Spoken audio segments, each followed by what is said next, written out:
The next one that we're gonna watch is the season 5 leaks. This is by Dash Delta Force, very well known for making good, informative videos about Delta Force and news that's gonna come out. I haven't watched this yet, just like I haven't watched the Tempest one. It's gonna go into a little bit more details from what I can see as new weapons, gadgets, and skins. Honestly speaking, I don't really care that much about skins because when I play mobile games, mobile shooter games, I don't really care about the gun skin. Maybe I'll care about it if I play Valorant.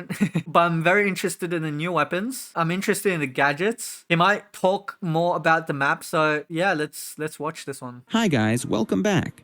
Today we're diving into the new weapons, attachments, gadgets, Cyclone Map details, operator skins, and Mandelbrick skins arriving in Season 5.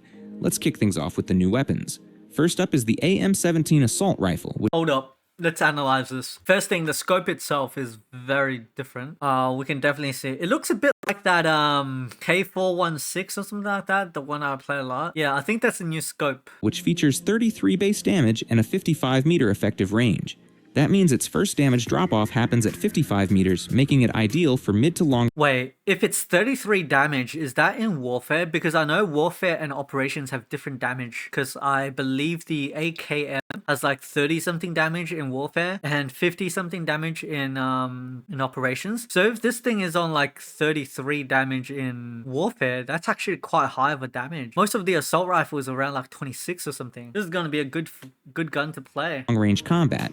It has a fire rate of 740 RPM, slightly lower than the K437. So 740 RPM, K437. Dude, that's actually pretty fast. The 700 is really quick already. Yeah, so the gun that I use a lot is the K416. The K416 is at 880. 700, that's faster than a lot of the guns that exist. Obviously, you have the M4A1's at 800. Keep in mind, the M4A1 is on 20 damage. 20 damage. Now, this is if we're talking about Warfare, because he hasn't clarified if it's Warfare damage or Operations damage. M4A1, 800 RPM with 20 damage. If it's true that this damage is at, what, 33 with 730 RPM, that's gonna be an absolute fucking beast. 780 RPM. Both weapons share the same muzzle velocity of 575 meters per second. The AM-17 comes with a 30-round base magazine, but you can upgrade it to 75 rounds with a drum mag. We're also getting a new 2x scope that works... Wait, did he just say drum mag? How big? 75 rounds? Dude, the AKM is on 70 rounds. Only the AKS is on 75. Dude, 75 rounds with a high rate of fire, high damage. Bro, everybody's gonna be playing this gun. That's broken. One of the biggest reasons why I play the AKM is because of the high rounds and high accuracy, because you can get the accuracy maxed out. Whereas with the AKM, it's AKS, it's pretty hard to do the accuracy. Dude, this is so fucking good for me. Oh my god, I'm gonna love it. But if they release the skin, I have to like consolidate with my bank account and see, you know, see how we go. 5 rounds with a drum mag.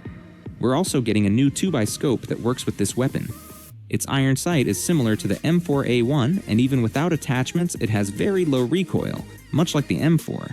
And the weapon uses 5.45 by 39mm ammo. So basically, this gun just released to be absolutely overpowered. It's the best of everything. It's got no recoil, it's got the highest damage, it's got the highest gun mag. Damn, okay. And it's got a very good and controllable rate of fire. Because if the rate of fire is too high, then you've got a little bit more recoil. Damn, we're gonna be winning on Valorant now.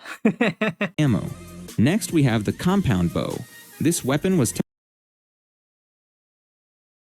Dude, I'm a sucker for bows in every single fucking game that has a bow. If I go into Call of Duty Mobile, I think it was either Call of Duty Mobile or PUBG, either one of them would have crossbows. I think both of them had crossbows. Obviously, it's not a compound bow, but it's a crossbow, and I'd be playing with the crossbows as well, trying to kill people, because I love the silent kill of it. But this bow looks... The iron sight of the bow looks very similar to the bow they have in Destiny 2. Tested during the Season 4 test server but wasn't released due to balancing issues. Now it's finally being added in Season 5 and is already available in the test server. It uses a brand new ammo type and comes in blue, purple, and gold rarities. In the Season 4 test build, it could one-tap... Yeah, we don't play Operations, so we're not going to care about the ammo type. But if we're looking to max out the girl, I'm sure a couple of her missions will require you to play Operations in order to do it faster than the Warfare version. ...to the head at any range. but that may have changed in the current version. I don't have the full weapon stats just yet, but I'll share them as soon as I do. That's it for the weapons, so let's move on to the idea of bows killing people one shot. It does seem a bit far-fetched, especially if it's a body shot. I can understand because it would take time to wind up the bow and shoot it. I would assume that it's gonna be very similar to the AWM. Even the AWM, if you're playing as a recon and you have the AWM, it doesn't kill people one shot on the body because everybody has some sort of armor. I don't know, it says you can have 100 damage, but when I try quick scoping with it and I hit people with it, they don't die one shot. Is it because I don't know. So quick scoping in Delta Force, like on mobile, is so fucking difficult. All the other games they have quick scope. Call of Duty, this is like Call of Duty on computer, by the way, not the Warfare version. Even like Counter-Strike, Valorant, with those snipers, it's a one-shot hit, even on the body. Maybe not the leg though, but it makes sense. Chest or higher, one shot. So I feel like they should adjust the AWM a little bit to the part where if I hit them on the chest at like mid-range, they should consider that as a one-shot kill. If the bow takes a while to load up, then I guess it would make sense for it to be a one-shot kill at mid-range. the gadgets. We're getting a wire-guided missile launcher similar to Uluru's ultimate ability. Bro, thank God. Oh, one of the biggest reasons why I played Uluru was because of his rocket launcher, because it was so fun. With rocket launchers, you can only use them with the engineer class, right? So you still have to either swap out the ATV rocket launcher, the Stinger rocket launcher, the Javelin rocket launcher. We don't talk about the Stinger. No one's going to use the Stinger until they release the fighter jets. The ATV is probably the most popular and probably the best one because it's so easy to hit vehicles with it. You don't really need the Javelin because the Javelin is also going to take it's only got 2 ammos in the Javelin anyway. So I don't know how good this one will be. It makes taking down vehicles much easier, although unlike Uluru's ability, this launcher doesn't feature delayed explosives. As many of you know, jets were expected in Season 5, but they haven't been added to the test server yet. However, the entire structure of the new Cyclone Map is clearly designed with jets in mind, so we can expect them to arrive at a later stage, as features are being tested. I just have one thing to say. I play on mobile. There's not going to be anyone competent enough to fly the jets in mobile at the very beginning, so we don't have to worry about this. Because there's hardly any jet flying simulating game like that with similar controls on mobile. All I know as a fact, because this is what I've seen on YouTube with the helicopters, is that you're gonna have people so sweaty on the computer version flying those jets that it's gonna be insane. In Delta Force Mobile, you don't have anyone competent enough to fly the helicopter in the first place, not to mention a new jet that's coming around. People will fly it and they're just gonna crash it. That's it. So I'm not worried about the jets at all. I feel it's all good. I'm playing on mobile. You know, the tanks are my problem. I hate the fucking tanks. Progressively. Instead, jet skis have been added to the Cyclone Map. These are 2 passenger vehicles with no built-in weapons. It's also been reported that the boats we currently have in the Ascension map has undergone some changes. Wait, so the map's probably gonna be very huge, and there's gonna be a lot of points that you have to capture by traveling through sea, which is good and I like it. Also, Cyclone Map has a much larger water area compared to Ascension, which means we'll likely see a lot more water-based combat.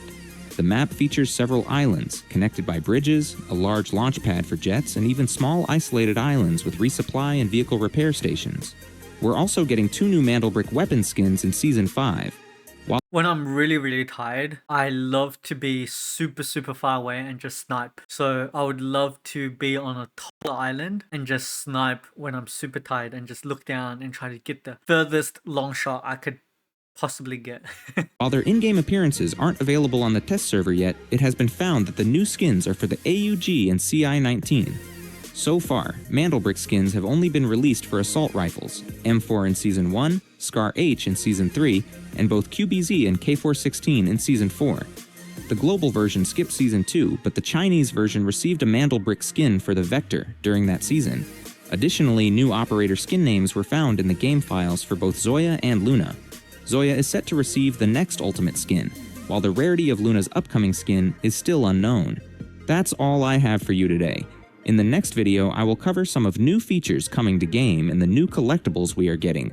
Until then, take care and happy gaming. Okay, so that is the video. I put the link in the description box below, so give that video a like. Subscribe to Dash Delta Force. He provides a lot of very, very good and informative, very good breakdowns. Damn, that is so fucking cool. There's so many new things. I can't wait for the new AM-17 assault rifle. That thing looks like an absolute beast. High damage, good rate of fire, very little recoil. It looks like a gun perfect for Viron, really good for hip fire. The compound bow looks really fun. So they're probably gonna give the compound bow a really cool skin when they release the skin of Luna, just to try to milk as many people as possible. The wire guided missile launcher, I'm really like in between it. Yeah, so far Delta Force has done a really, really good job with all the maps. So I'm gonna be and stay optimistic about it. I don't really care about the skins though.